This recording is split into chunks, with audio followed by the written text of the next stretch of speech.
وما انت بمسمع من فی القبور، آپ نہیں ہیں سنانے والے جو قبروں میں ہیں۔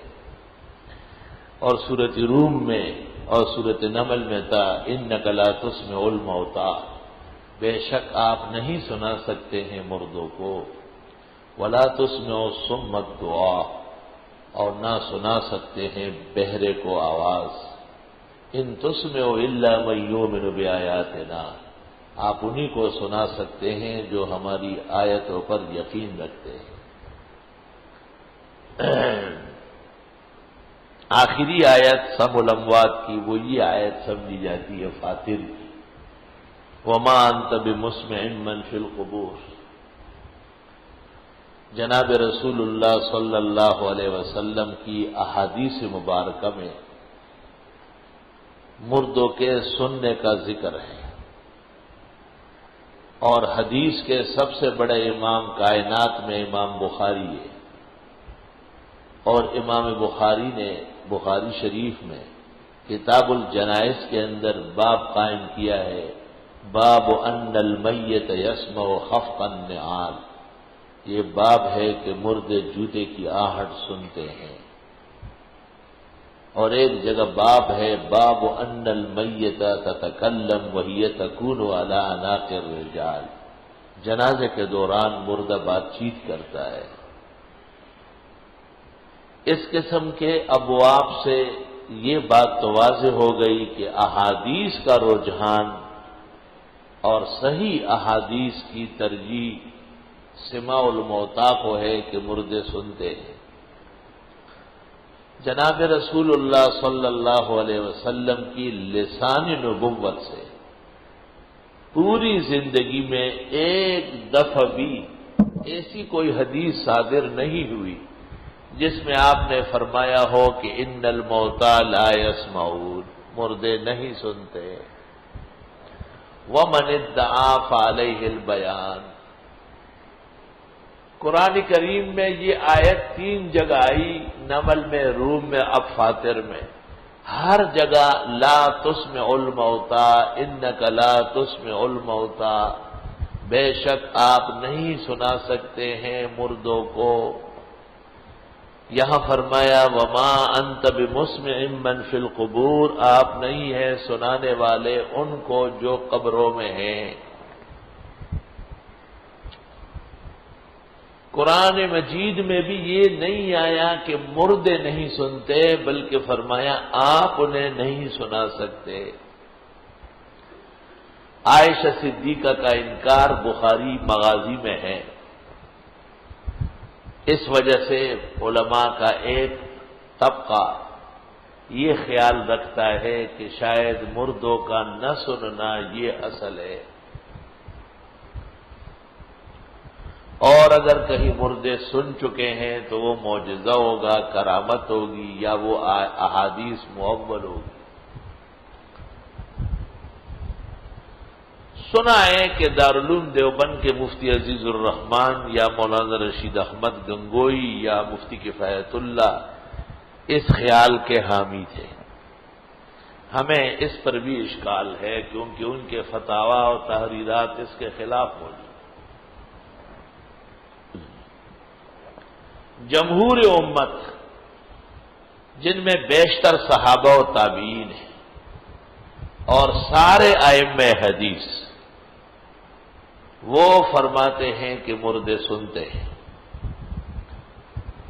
اور قریب سے قبر کے آنے والے کو سن سکتے ہیں، اور اللہ ان کو سنا دیتا ہے۔ اور آیت میں اسماع کی نفی ہے، سماع کی نفی نہیں ہے، اور اسماع کی نفی سے سماع کی نفی کا لازم آنا غلط قاعدہ ہے۔ عربی میں اس کی کوئی مثال محاورہ موجود نہیں ہے۔ کوئی کہے کہ آپ ان طلباء کو کھانا نہیں دے سکتے، تو اس کا مطلب یہ نہیں ہے کہ طلباء نہیں کھا سکتے، بلکہ کھلانے والا اللہ ہے۔ آپ نہیں سنا سکتے، گو یہ سنتے ہیں مگر سنانے والا اللہ ہے۔ وہ کہتے ہیں کہ خدا تو لکڑی کو بھی سنائے، پتھر کو بھی سنائے، وہ خارج عن النزاع ہے۔ کلام موتا کے اوپر ہے، نہ کہ مطلق جمادات پر ہے۔ یہاں ایک بات اور بھی سن لو کہ موت پر اعضاء معوف ہو جاتے ہیں۔ کان سننے سے رہ گئے، زبان بولنے سے رہ گئی، آنکھیں دیکھنے سے رہ گئی، ہاتھ چلنے سے، پیر اٹھنے سے، کوئی شک نہیں کہ موت نام ہے اعضاء کے معوف ہونے کا۔ لیکن مخبر صادق صلی اللہ علیہ وسلم نے جو دین لے کر کے آئے ہیں، ان سے پتہ چلتا ہے کہ یہی جسد اور دھڑ قبر میں رکھے جانے کے بعد اس کو ایک گنا حیات ملتی ہے، جس کے بعد اس کو راحت ہوگی کامیابی کی صورت میں اور زحمت ہوگی ناکامی کی صورت میں۔ بخاری جنائز میں ہے ان العبد اذا وضع فی قبرہ اتاہ ملکان فیقعدانہ، صحیح مسلم میں ہے فیجلسانہ۔ بندے کو جو قبر میں رکھ دیا جاتا ہے تو فرشتے آ جاتے ہیں، وہ اس کو بٹھا لیتے ہیں اور پھر اس سے سوال جواب کرتے ہیں۔ براء ابن عازب کی حدیث مسند امام احمد میں ہے، مشکات جنائز میں بھی حوالے سے ہیں، ثم یعاد روحہ الی جسدہ، کہ مردے کی روح جسم کی طرف واپس کر دی جاتی ہے۔ اور امام ابو حنیفہ سے الفقہ الاکبر صفحہ 187 پر ہے، وعود الروح فی القبر الی الجسد حق وسوال منکر ونکیر فی القبر حق۔ روح کا جسم کی طرف واپس ہونا قبر میں ثابت ہے، اور منکر نکیر کا مردے سے پوچھنا یہ بھی ثابت ہے۔ یہ وہ فقہ اکبر ہے جو علاء الدین بیکندی نے شرح لکھی، اصل نسخہ وہی ہے۔ علاء الدین بیکندی کی شرح کے ساتھ الفقہ الاکبر ہمارے پاس موجود ہے، مکہ مکرمہ سے شائع ہوا ہے۔ اس کا صفحہ 187 اور 189، وعود الروح الی القبر فی القبر الی الجسد حق وسوال منکر ونکیر فی القبر حق۔ خلاصۃ الفتاوی میں ہے، ومن انکر ان عذاب القبر کفر ومن انکر ان عود الروح الی الجسد کفر ومن انکر ان راحتہ فی القبر او عذابہ کفر۔ قبر کے حساب کتاب عذاب کا منکر بھی غیر مسلم ہے۔ مرنے کے بعد روح کا جسم سے تعلق کسی درجے میں ماننا پڑے گا۔ تحریرات حدیث میں رئیس الموحدین مولانا حسین علی نے، البصائر میں شیخ پنپیر نے، جواہر القرآن جلد 3 صفحہ 315 مولانا غلام اللہ خان نے، اور محقق الاثر امام اہل سنہ ترجمان مسلک دیوبند مولانا سرفراز خان نے تسکین الصدور میں ایک قسم کی حیات قبر میں اور روح کا جسم کے ساتھ انسلاک تسلیم کیا ہے، اس کا انکار نہ کیا جائے۔ بخاری شریف میں اس طرح ثابت ہے کہ ایک اسرائیلی نے جہالت کی وجہ سے وصیت کی بیٹوں کو، میں تمہارا کیسا باپ تھا، بڑا اچھا، میرے مرنے کے بعد میرے جسم کو جلا دو، پھر اس کو پسا لو، پھر اس کا راکھ خشکی میں اور تیز ہوا میں منتشر کرو۔ جاہلی زمانہ تھا، ایسا ہی کر دیا گیا۔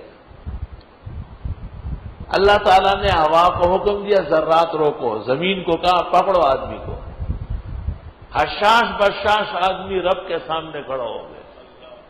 بخاری کے الفاظ میں ہے کہ اللہ تعالیٰ نے اس سے پوچھا ماذا صنعت یا عبدی، یہ تم نے کیا کیا؟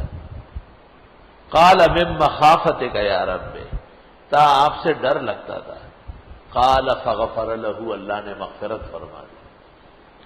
یہاں سوال سے پہلے جسم کے ذرات کو اکٹھے کیا گیا اور اس میں روح ڈالی گئی، تب سوال ہوا۔ تو صرف روح سے سوال ہے جسد متاثر ہے، یا جسد سے سوال ہے روح متاثر ہے، دونوں کمزور نظریے ہیں۔ روح اور جسم دونوں سے سوال جواب۔ اصح فی الباب احادیث موجود۔ روح اور جسم کا تعلق اصل حیات الانبیاء ہے، اس پر ایمان ضروری ہے۔ اگر کوئی شخص اس کا عقیدہ نہ رکھے تو شیخ الاسلام ابن تیمیہ نے فتاوی جلد 4 187 پر کہا ہے فہؤلاء کفار باجماع المسلمین۔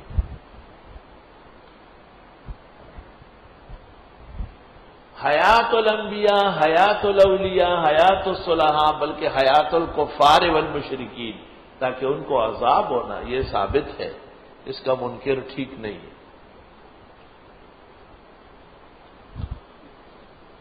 اب مسئلہ یہ کہ موت پر اعضاء معوف ہو گئے، قبر میں بندہ رکھے جانے کے بعد اس کو پھر زندگی دی جاتی ہے، اور وہ سوال جواب منکر نکیر میں رہتا ہے، اور بخاری شریف میں پیغمبر فرماتے ہیں جس وقت لوگ اس سے واپس مڑتے ہیں وہ لوگوں کے جوتوں کی آہٹ سنتا ہے۔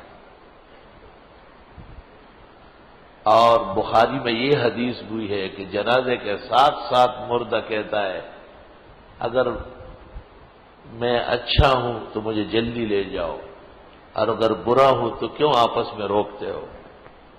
اس پر بخاری نے باب قائم کیا، باب کلام الموتى۔ یہاں ایک بات یاد رکھے کہ بعض بزرگوں نے کہا ہے کہ مرنے کے بعد جہاں جسد ہے وہ قبر ہے، اس کا مطلب قبر کا انکار نہیں تھا، قبر کو عام کرنا تھا۔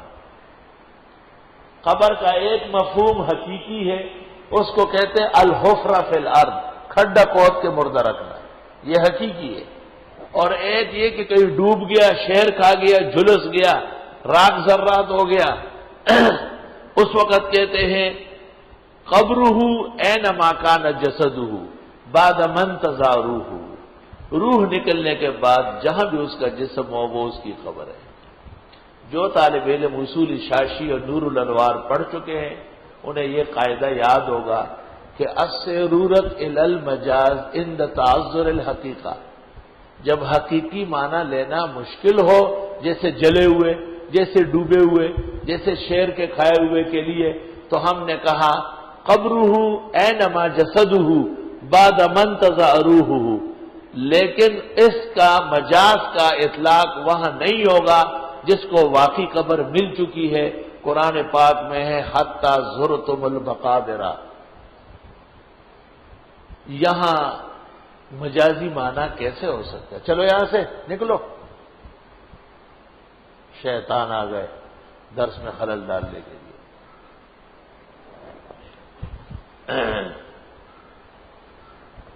اور قرآن پاک کہتا ہے وَإِذَا الْقُبُورُ بُعْثِرَتْ، قبریں ادھیڑ دی جائے گی۔ یہاں قبر سے مراد قبریں ہے، اور قرآن کہتے ہیں فَأَقْبَرَهُ، قبر میں رکھ دیا، فَأَقْبَرَهُ سورۃ عبسہ میں۔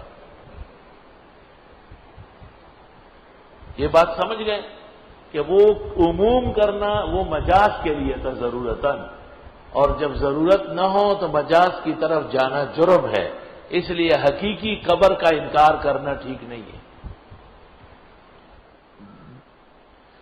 اب مسئلہ یہ ہے کہ اللہ فرماتے کہ آپ نہیں سنا سکتے ہیں مردوں کو۔ یہاں مردے سے مراد بالاتفاق مردے نہیں ہے، بلکہ مردوں سے مراد کفار ہے۔ تو کفار مشبہ ہے اور موتا مشبہ بھی ہے، اور وجہ تشبیہ عدم سماع ہے یا عدم انتفاع۔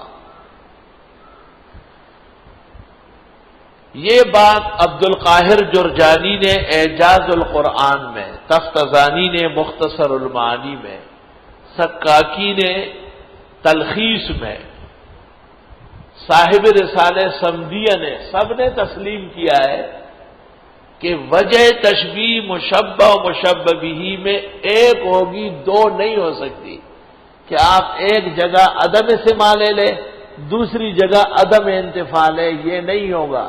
زید کل اسد، وجہ تشبیہ ایک ہے اور وہ ہے وصف شجاعت، ٹھیک ہے۔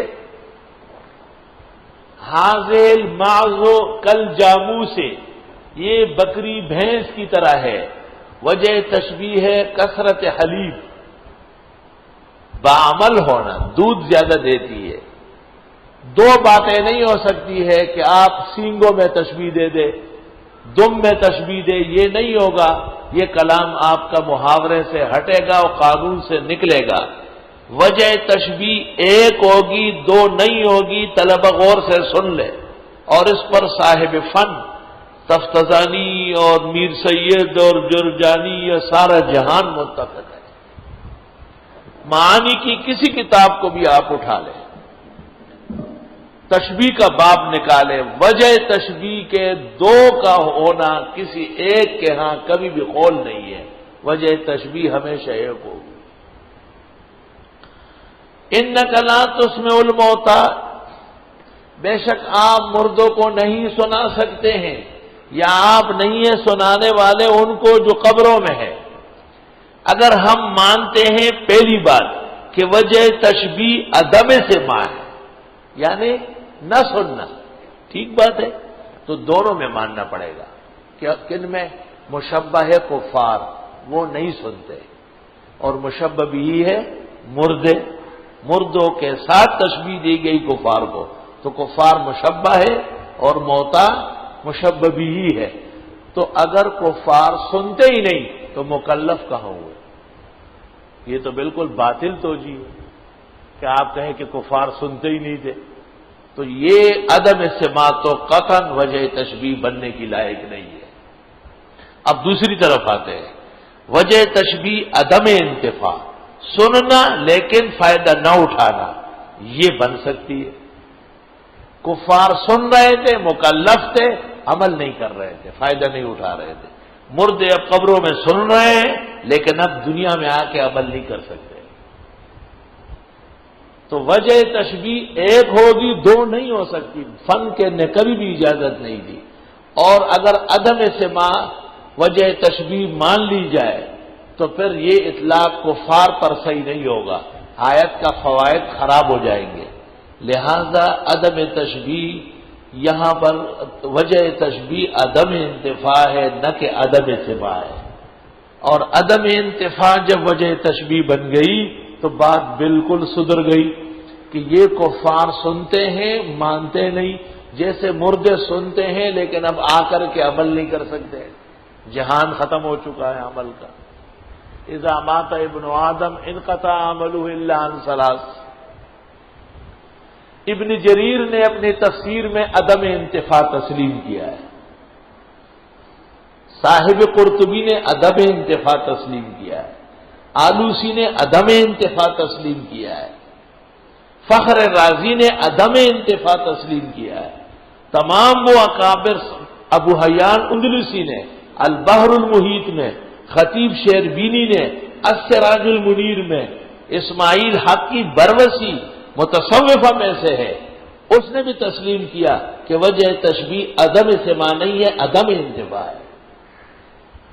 جب وجہ تشبیہ عدم انتفاع ہے تو دونوں پر آیت منطبق ہے، انک لا تسمع الموتى، بے شک آپ مردوں کو نہیں سنا سکتے، مردوں سے مراد اس جگہ کفار ہے، مطلب یہ کہ یہ کافر سنتے ہیں لیکن ایمان نہیں لاتے، جیسے کہ قبروں والے سنتے ہیں اس کے باوجود اب وہ نماز روزہ زکوٰۃ نہیں کر سکتے، تو عدم سماع کسی طرح نہیں بنے گی، اور وجہ تشبیہ عدم انتفاع بنے گی، اور عدم انتفاع کے قائلین اکثر امت ہے، اس لیے درست اور صحیح بات یہ ہے کہ حدود میں قبر کے قریب میں سلام کلام مردہ سن سکتا ہے، آیات اور احادیث اس کا انکار نہیں کرتے۔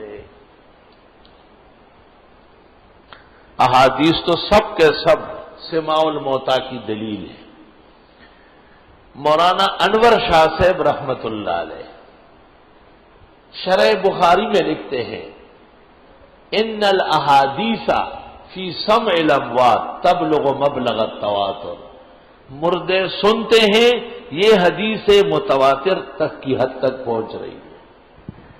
عرف شجی شرح ترمذی میں لکھتے ہیں ان ذخیرۃ الحدیث تدل علی ان الموتى يسمعون، ذخیرہ حدیث دلالت کر رہا ہے کہ مردے سنتے ہیں۔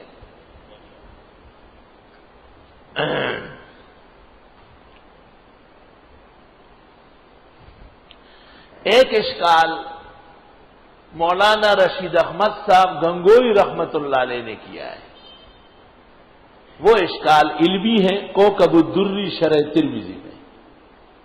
مولانا گنگوئی بہت بڑے عالم ہیں، ہمارے تمام علماء کے شیخ اور بزرگ ہیں، فقیہ الہند اور محدث الہند ہیں، اس لیے ان کا اشکال ذکر کرنا اور جواب دینا ضروری۔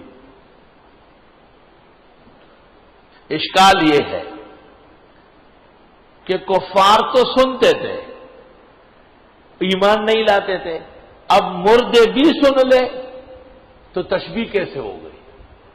ضروری ہے کہ مشبہ و مشبہ بہ میں ایک لمحے کے لیے وجہ تشبیہ پائی جائے۔ یہ اشکال اس لیے پیدا ہوا کہ حضرت الشیخ مولانا گنگوئی نے وجہ تشبیہ عدم سماع سمجھا ہے، اور یہ غلطی پیدا ہو رہی ہے۔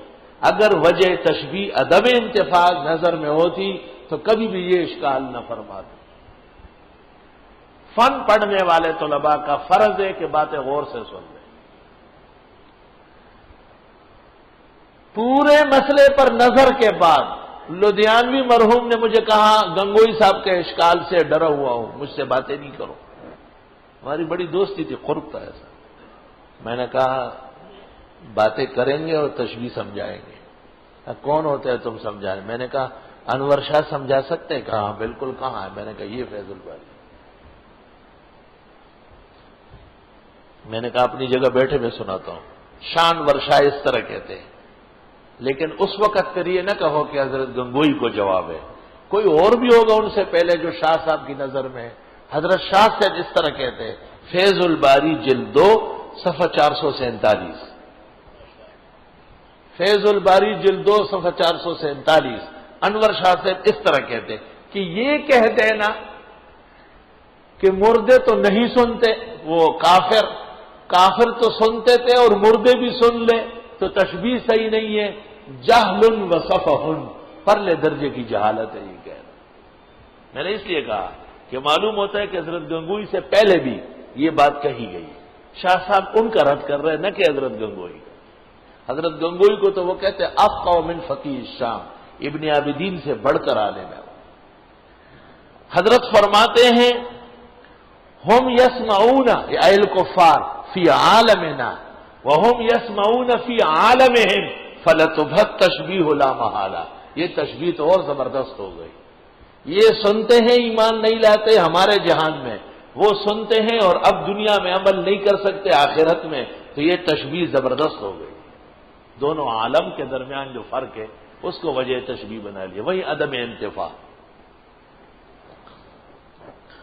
شاہ صاحب نے ایک اشکال دفع کیا، کیونکہ ایک اور جگہ وہ کہتے ہیں وَعْلَمْ أَنَّ كَثِيرًا مِنَ الْأَعْمَالِ قَدْ ثَبَتَتْ فِي الْقُبُورِ، فیض الباری جلد 2 صفحہ 117۔ یاد رکھو بہت سارے نیک اعمال قبروں میں بھی ہو رہے ہیں۔ کل حج عند البخاری، بخاری میں ثابت ہے، آپ نے کہا یونس علیہ السلام پہاڑ سے اتر رہا ہے، مہار اونٹ کا پکڑا ہوا ہے، تلبیہ پڑھ رہا ہے لبیک اللہم لبیک لبیک لا شریک لک لبیک، فرمایا حج کرنے جا رہا ہے۔ فرمایا میں نے کعبے کے گرد عیسیٰ علیہ السلام کو دیکھا، تھوڑی دیر بعد ایک خطرناک آدمی دیکھا، وہ دجال تھا۔ اور ترمذی شریف میں ہے کہ جس قبر کو ڈھونڈا گیا تھا اس میں سورۃ ملک پڑھنے کی آواز آ رہی تھی، اور سنن دارمی میں ہے کہ اذان و اقامت کے ساتھ نماز پڑھی گئی۔ ایک جگہ یہ حوالہ دیا، ایک طالب علم کھڑا ہو گیا، سنن دارمی کہاں ہے یہ؟ وہ میں نے کہا وہ تو موجود ہے 2 جلدوں میں۔ میں نے ایسا دیکھا، میں نے کہا چلو دارمی رہنے دو، غلطی ہو گئی، صحیح مسلم جلد ثانی فضائل موسیٰ لے لو۔ چلو اب ٹھنڈے ہو جاؤ گے۔ صحیح مسلم جلد ثانی فضائل موسیٰ کی دوسری روایت، اور بخاری میں 10 جگہ، مررت لیلۃ اسری بی علی قبر موسیٰ فاذا هو قائم یصلی فی قبری۔ دورے والی روایت جانتے ہیں نہیں کہ میں موسیٰ کی قبر کے پاس گزرا اور قبرہ عند الکثیب الاحمر، سرخ ٹیلے کے پاس ہے، وہ کھڑے تھے اور نماز پڑھ رہے تھے۔ تو نماز کھڑے ہو کر پڑھنا ایک پیغمبر سے قبر میں حضرت صلی اللہ علیہ وسلم نے شب معراج میں بیان کیا، اور بخاری مسلم دونوں میں، دارمی کو رہنے دو دارم میں۔ اس کا جواب شاہ صاحب یہ دیتے ہیں کہ یہ اعمال تکلیفیہ نہیں ہے، بلکہ یہ اعمال اعزازیہ ہے۔ عمل مردہ قبر میں نہیں کر سکتا جس سے اس کی نجات ہو جائے، لیکن مردے عمل قبر میں کر سکتے ہیں جس سے ان کا اعزاز ہو جائے، یہ جاری و ثابت ہے، اس کا کوئی انکار نہیں کر سکتے۔ تکلیفی اعمال نہیں ہے، وہ موت پہ ختم ہو جاتے ہیں، اعزازی اعمال جاری ہے۔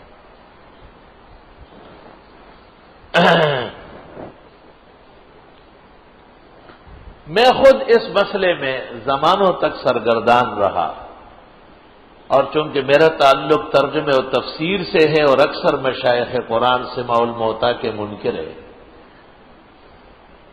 تو میں نے اس پر غیر معمولی تگدو کی، اور کوئی دنیا کا علم و عمل اور کتاب میں نے نہیں چھوڑی مگر اس کو مطالعہ کیا۔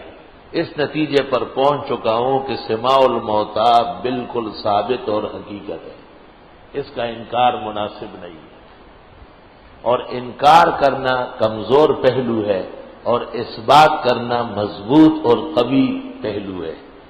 شاہ انور شاہ نے اخیر میں اشعار لکھے سیوطی کے، سماع الموتیٰ کلام الخلق قاطبتاً، سماع الموتیٰ کلام الخلق قاطبتاً، مردے سنتے ہیں سارا جہان قائل ہے۔ سماع الموتیٰ کلام الخلق قاطبتاً قد صحت لنا الآثار فی الکتب، احادیث صحت کو پہنچ چکی۔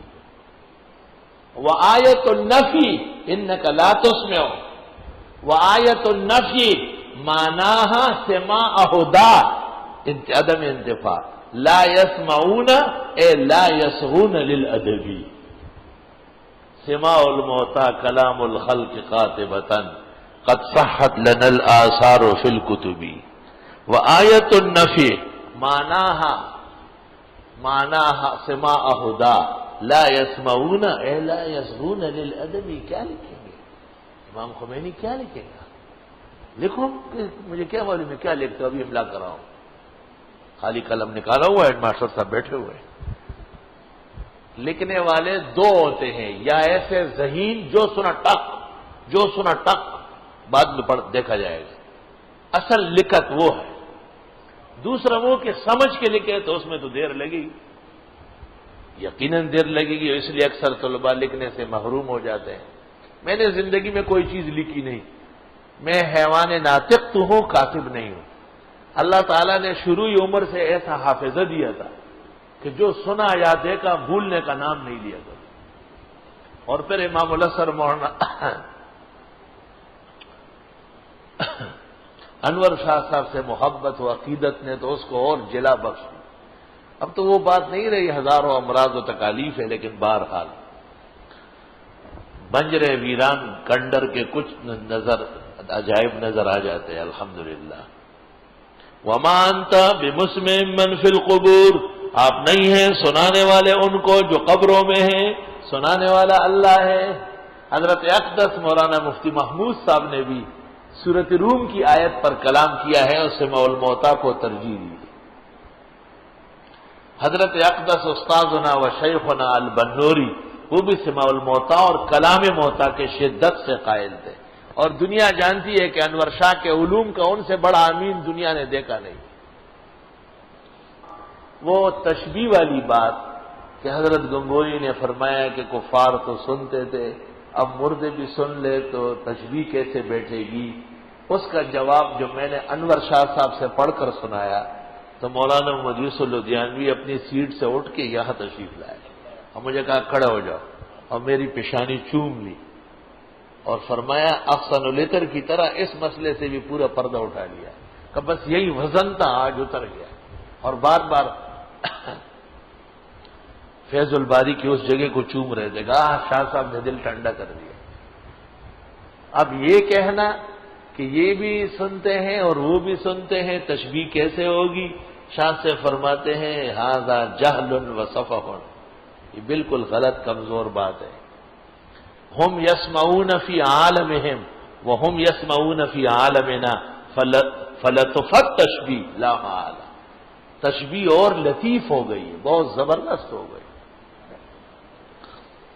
ایک اشکال یہ کیا گیا کہ امام ابو حنیفہ کی فقہ کی بعض کتابوں میں، جیسے ہدایہ میں ہے کتاب الایمان میں، کہ اگر کسی نے قسم کھائی کہ میں زید سے بات نہیں کروں گا اور پھر مرنے کے بعد اس کی قبر پر کلام کر لے تو قسم نہیں ٹوٹے گی، لأن الموتى لا يسمعون، کیونکہ مردے نہیں سنتے. یہ عبارت ہدایہ وغیرہ کی ہے، اور اس عبارت کو سمجھ لو کہ ہدایہ میں ہے ان الایمان مبنیۃ علی العرف، قسموں کا دار و مدار عرف سے ہے، حقیقت سے نہیں ہے. عرف والے جانتے نہیں کہ مردے سنتے ہیں، یہ تو علمی مسئلہ ہے. مثال دیتا ہوں ہدایہ سے. ہدایہ میں لکھا ہے کہ اگر کوئی کہے کہ میں گوشت نہیں کھاؤں گا اور پھر مچھلی کھا لے تو خانس نہیں ہوگا، کیونکہ عرف کے اندر گوشت اور ہے اور مچھلی اور ہے. اور قرآن کو دیکھو، قرآن کہتے ہیں بہترین گوشت وہ مچھلی ہے. تو قسم کے اندر حقیقت کا لحاظ نہیں ہے، قسم کے اندر عرف کا لحاظ، شہرت کا لحاظ. اس واسطے اس مسئلے سے یہ ثابت نہیں ہوتا کہ مردے نہیں سنتے. یہ جملہ بھی صاحب ہدایہ نے غلط لکھا ہے، لا ان الموتى لا يسمعون، یہ جملہ متقدمین کی عبارتوں میں نہیں ہے. اس عبارت پر انور شاہ صاحب سن لو کیا کہتے ہیں. وہ کہتے ہیں لم يذهب احد من ائمتنا الى انکارها، ہمارے ایک بزرگ نے بھی سماع الموتى کا انکار نہیں کیا. انہم اخذوها من کتاب الایمان والایمان مبنیۃ علی العرف، یہ کتاب الایمان سے لیا ہے، وہ عرف سے تعلق رکھتے ہیں، حقیقت سے نہیں. وقد صنف ملا علی قاری رسالۃ غیر مطبوعہ واثبت فیہا بان الانکار عن سمع الاموات لم يثبت عن احد من ائمتنا.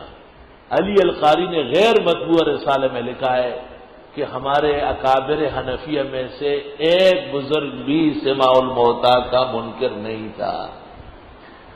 آپ خود سوچ لیں، میں بدعتی اور مشرکوں کے خلاف ساری زندگی تقریر و درس دیتا ہوں، اگر نہ سننے کی ایک گنجائش بھی ہوتی تو میں اس کو ترجیح دیتا تاکہ درگاہیں ورگاہیں اکھڑ جاتی.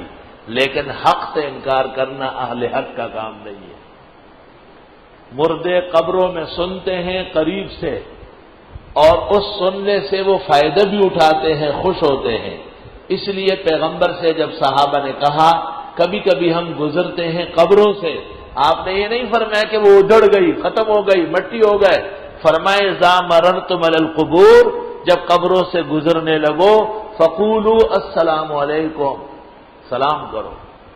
یغفر اللہ لنا ولکم انتم سلفنا ونحن بالاثر وإنا ان شاء اللہ بکم لاحقون. حافظ ماد الدین ابن کثیر نے اپنی تفسیر سورۃ روم والی آیت کے حاشیے میں لکھا ہے کہ سلام اس کو کیا جاتا ہے جس میں شعور ہو، اور شعور فرع ہے حیات کا، اور حیات کا ایک فرع سمع ہے. اور ابن تیمیہ کا شاگرد ابن کثیر اچھی طرح جانتے ہو، غیر معمولی معتقد شاگرد ہے، اور سماع الاموات کا دھڑیلے سے قائل ہے.